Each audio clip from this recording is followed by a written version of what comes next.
Show do Heleno Rodai, Rádio Serviço. Mais uma vez com a participação do meu querido amigo, grande médico endocrinologista, chefe do Serviço de Clínica Médica do Hospital Federal dos Servidores do Estado, grande tricolor, Dr. Silvio Provenzano, que hoje vai atender o pedido da nossa ouvinte Helena Cristina, que mora em Icaraí, Niterói. Ela nos contou que a filha tem 12 anos e recentemente foi diagnosticada com meningite. Por isso, claro, muito preocupada com a situação da filha, ela pediu informações sobre este assunto. Bom dia, bom domingo, doutor Silvio. Bom domingo, Helena, aquele beijo para a família Tupi. Mas se você me permite, quero mandar um abraço pro Samuel Santos de Oliveira, que está aniversariando hoje. Ele é lá do Morro Azul, pertinho do Cremers. A dona Sônia Rodrigues Santana, nossa vovó, 82 anos depois de amanhã. E o meu irmão, botafoguense ilustre, Edson Ramos, que fez semana passada e eu passei batido. Edson, muitas felicidades, muita saúde para você e toda a família. Falar de meningite.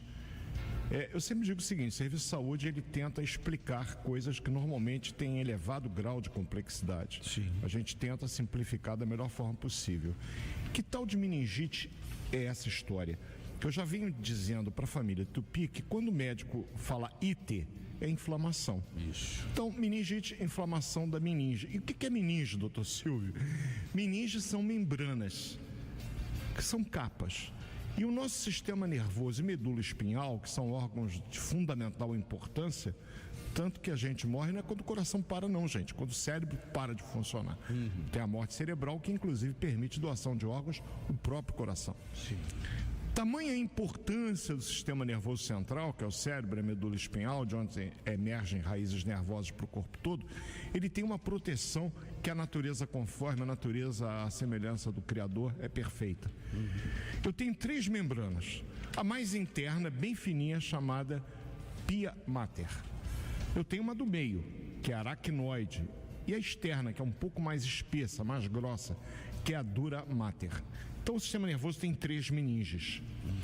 Entre a interna, pia mater, e a do meio, aracnoide, circula um líquido, que recebe o nome de líquido céfalo-raquidiano, ou líquor, que é de fundamental importância para que a gente possa, inclusive, fazer o diagnóstico nos casos em que há suspeita de meningite. Então, a meningite é uma inflamação das meninges, que são membranas que existem para conferir uma proteção ao sistema nervoso e que pode ser, evidentemente, sede de uma série de agressões, diversos micro-organismos e não só micro-organismos, tumores, traumatismos. Você vai me perguntar, eu vou aguardar e a gente vai tentar explicar mais ainda. Por exemplo, como ocorre a transmissão da meningite, doutor? Depende do tipo de meningite. Então, como eu disse, a meningite é um processo inflamatório que acomete essas membranas que revestem o cérebro e a medula espinhal e pode ser causada por vírus, por bactérias, que são as mais comuns, por fungos, por protozoários e, eventualmente, até por tumores, por traumatismos, por algumas doenças como lúpus eritematoso sistêmico, que lá nos servidores a gente tem um serviço da doutora Adriana junto com o doutor Wertzmann, que eles têm um acompanhamento, porque eu posso ter uma encefalite e uma meningoencefalite lúpica, por uma própria doença. Mas normalmente os casos são infecciosos. No caso da meningite bacteriana, mais comum é a Neisseria meningitidis, ou meningococo, como a gente chama, e para essa a gente já tem até proteção com a vacina. Você vai me perguntar para prevenção, eu espero.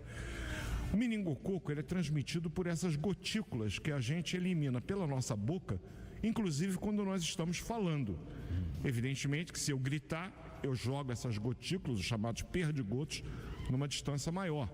Se eu tuço, se eu espirro, também, da mesma forma. Eu tenho outras bactérias. Eu tenho, por exemplo, Streptococcus, pneumonia, Haemophilus influenza, Escherichia coli. E a forma de contaminação, geralmente é pela via respiratória. Eu posso ter meningite viral, causada pelo citomegalovírus, causada pelo herpes vírus, causada por arbovírus. A gente falou recentemente, dengue, zika, chikungunya. Nesse caso, a transmissão depende do quê? Do vetor, que é o mosquito Aedes aegypti. No caso do adenovírus, por exemplo, também são gotículas respiratórias. No caso do enterococo, que é um vírus que pode causar também, é fecal oral, alimentos contaminados, frutas mal lavadas, de mão, aperto de mão, ao indivíduo, apertei a mão do Heleno, agora leva a minha mão aos olhos, por exemplo, e contamino meus olhos através das mãos. Daí a importância da lavagem frequente das mãos. Não vá para a mesa sem lavar as mãos. Lave depois que sair da mesa, é importante. Não é só a escovação que é importante, lavagem das mãos também. E eu tenho, falamos inclusive recentemente de aumentos aqui. Um deles é o quê? A solitária. Então a Taenia solium, ela pode dar cisticercos que vão para o cérebro, provocando uma forma de meningite. Eu posso ter tumores no cérebro primários, como o neuroglioblastoma, que é um tumor agressivo, mas eu posso ter implantes secundários, as chamadas metástases. Então um tumor de mama, um tumor de pulmão, eventualmente pode mandar um filhotinho para o cérebro e provocar uma meningite. Ufa! A forma de contaminação depende do tipo de germe envolvido e cabe ao médico, durante a realização dos exames diagnósticos, procurar identificar exatamente o que está causando aquela meningite. Porém, se houver suspeita de meningite meningocócica, sabe quando que eu vou esperar pelo resultado do exame, Heleno? Nunca. Porque a urgência de iniciar o antibiótico faz toda a diferença. Entendi.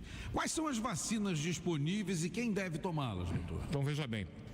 Na verdade, todos devemos tomar, porque todos os grupos são afetados, mas principalmente crianças, adolescentes e adultos jovens. O sexo masculino, ele é estatisticamente mais afetado pelos processos de meningite do que o sexo feminino. Ah, mas eu tenho uma filha, não vai ter meningite. Longe disso. Você pode ter uma meningite e com algumas complicações, mesmo se tratando de mulher, mas o homem é mais acometido do que a mulher. Eu tenho vacina para meningococo, eu tenho a vacina anti-meningocócica, eu tenho vacina para o hemófilos. São vacinas que devem ser dadas e, inclusive, são fornecidas gratuitamente no posto de saúde. A meningite no Brasil, Heleno e família Tupi, é uma doença considerada endêmica. Olha o palavrão. Significa que, ao longo do ano, eu vou ter casos esporádicos e, eventualmente, eu posso ter surtos. O que é isso? É um aumento do número de casos.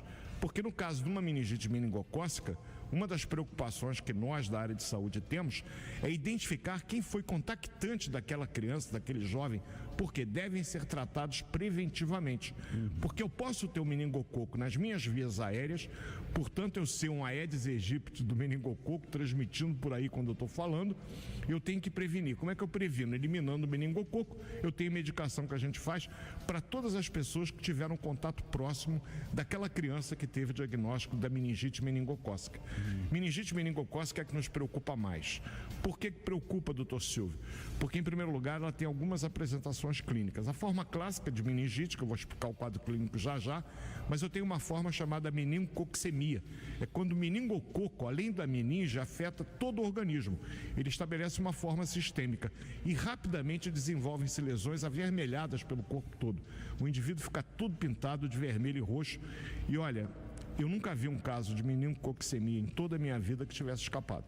Quando chega nessa fase, infelizmente, pouco se pode fazer para assegurar a vida daquele indivíduo. Daí a importância de, se houver a suspeita de meningite meningocócica, nós na emergência imediatamente começamos um antibiótico específico na veia. O paciente fica internado e aí vamos realizar os exames. Quer saber quais são os exames que a gente faz? Vocês falar dos exames e para encerrar o tratamento, mas antes eu quero chamar o repórter Ciro Neves aqui.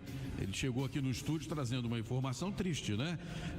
Ciro Neves, meu querido amigo, você estava girando pela cidade, já está com a gente ao vivo aqui no estúdio. Faleceu o Sérgio Cabral, pai, né? Exatamente, morreu nesta manhã, morreu agora há pouco, né? O jornalista Sérgio Cabral, 87 anos, estava lutando contra o mal de Alzheimer, escritor, compositor, pesquisador. O anúncio foi feito há pouco pelo ex-governador Sérgio Cabral, né, filho dele. Daqui a pouco a gente vai trazer outras informações, mas, portanto, a morte anunciada do Sérgio Cabral, jornalista, aos 87 anos, estava internado já há 5 meses, lutando aí contra o mal de Parkinson. Heleno? Meus sentimentos aos familiares. Obrigado pela participação, Ciro. Doutor Silvio, vamos lá então. Ia falar sobre antes do tratamento. Eu quero falar do quadro clínico, estender os meus sentimentos aos familiares do Sérgio Cabral. Sim. E dar continuidade. Como é que a gente suspeita de meningite? É importantíssimo. Dor de cabeça intensa, normalmente uma rigidez de nuca. Você sabe que na hora que o paciente chega, principalmente jovem, numa emergência, com dor de cabeça, enjoo, vômito, febre, Dor quando abre os olhos, tanto que o paciente fica de olho fechado, porque abrir os olhos, a luminosidade provoca dor, fotofobia. Sim. O médico pede para abaixar a cabeça, tentar colocar o queixo no peito, não consegue. Por quê?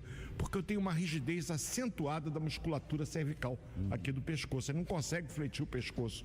Tem alguns sinais, Kernig, Brudzinski, são exames que o médico faz na emergência, tentando levantar as pernas e na mesma hora flete o pescoço por conta da irritação da meninge da medula espinhal. Ele tenta se fletir para proteger. O ser humano suporta qualquer coisa, até derrota do Fluminense, mas dor a gente não suporta. É verdade. Quando dói, a gente se protege. E na meningite eu tenho uma dor intensa. Nesse exame, o médico pesquisando esses sinais, opa, isso é uma meningite. Diante disso, o que ele deve fazer? A gente pede um exame de sangue e o estudo do líquido cefalorraquidiano. Esse líquido, ele tem uma série de elementos, nutrientes para o sistema nervoso central e células, já que a função das meninges é proteção, eu tenho células de proteção, mas uma vez agredida a meninge, a quantidade de células aumenta. Quando eu punciono e tiro o líquido da pessoa, o líquido ele tem um aspecto de água de rocha, ele é cristalino. Se o aumento das células houver em função de uma agressão de algum micro-organismo, principalmente bacteriano, o líquido fica turvo. No momento que o médico tira o líquido, aquela água transparente já é meio leitosa. Isso já suspeita a meningite bacteriana, o antibiótico já está correndo na veia. Entendi. Isso é certo. E a gente pode fazer a cultura do líquido para identificar com precisão qual é o germe, fazer a reação em cadeia da polimerase, enfim, uma série de exames que vai permitir detectar com precisão qual é o germe. Por quê? Porque eu tenho drogas antivirais que podem ser usadas especificamente, seja para o citomegalovírus, a ganciclovir, seja para o herpes vírus, eu tenho a ciclovir, enfim, medicamentos antivirais específicos, mas eu preciso identificar qual é o vírus e identificar a bactéria para dar o antibiótico com maior precisão. Prevenção é a vacina e, eventualmente, se o diagnóstico não for feito, a gente pode ter sequelas neurológicas que normalmente são irreversíveis. O assunto é importante, vacinem seus filhos, a vacina é gratuita e sentiu dor de cabeça, a criança ficou irritada, lactente até 1 ano de vida, são muito afetados. Parou de mamar, está irritado, leve no pediatra, na UPA, que ele tem a obrigação de fazer exames e ver se não é uma meningite que está acontecendo. Quanto mais cedo tratar, menos sequela, menos complicação. Assunto pra semana que vem, síndrome de ovários policísticos, eu vou me permitir um repouso, em termos que eu vou estar aqui para conversar com a doutora Célia Regina, falando, já tem ouvintes pedindo, o senhor vai falar de cisto no ovário. Não é cisto de ovário, sobre os quais a doutora Célia recentemente falou. É a síndrome dos ovários policísticos. É uma condição que acomete de 15% a 16% de todas as mulheres e que provoca uma série de alterações, mas com muito mais sabedoria do que eu, doutora Célia, nossa professora, vai vir aqui falar domingo que vem para a família Tupi. Uma semana abençoada, obrigado pelo carinho e meus sentimentos à família do Cabral. Um abraço, meu querido amigo, boa semana e até domingo que vem, se Deus quiser. 11h44. Show do Heleno Rotai.